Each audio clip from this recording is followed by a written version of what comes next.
कोल्हापूर विधानसभा मतदारसंघातील आमदार माननीय राजेश क्षीरसागर यांनी राजीनामा द्यावा. कारण गेली 12 वर्ष ते आमदार आहेत आणि राज्य निवडणूक मंडळाचे ते अध्यक्ष आणि कॅबिनेट दर्जा आहे. आणि आता जाहिराती बघतोय, मोठमोठ्या जाहिराती बघतोय, सगळं जिल्ह्यातलं जे काय केले ते मीच केले अशा पद्धतीने ते कार्यरत आहेत. परंतु मूलभूत सुविधा ज्या आमच्या हक्काच्या आहेत त्या हक्काच्या मूलभूत सुविधा ज्या गेली 12 वर्ष आम्हाला मिळाल्या नाहीत आणि म्हणून आम्ही त्यांचा राजीनामा मागतोय.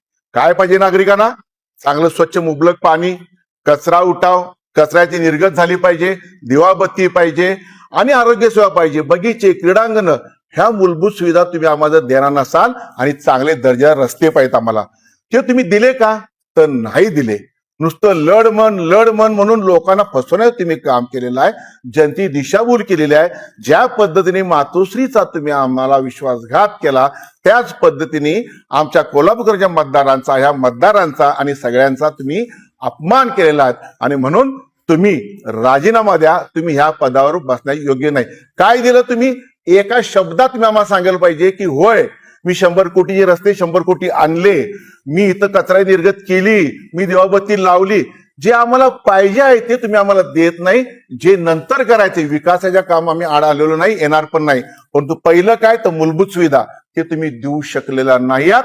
म्हणून तुम्ही आपल्या पदाचा राजीनामा द्या अशी आज आम्ही मागणी करताय. नाही, एक आहे, मी कोल्हापूरकरांना सगळ्या विनंती करीन. आज आम्ही विचारलंय, तुम्ही तुमचं काम करताय. प्रत्येक ठिकाणी लोकप्रतिनिधी ह्याच नाही, प्रत्येक मी म्हणतोय बघा, त्या चंदगड आमदार बीजेपी जे असतील काय तर करतायत ना मतदारसंघातलं, जमिनीसाठी काय तर आणतायत, काजूसाठी काय तर करतायत, जागा सोडतायत.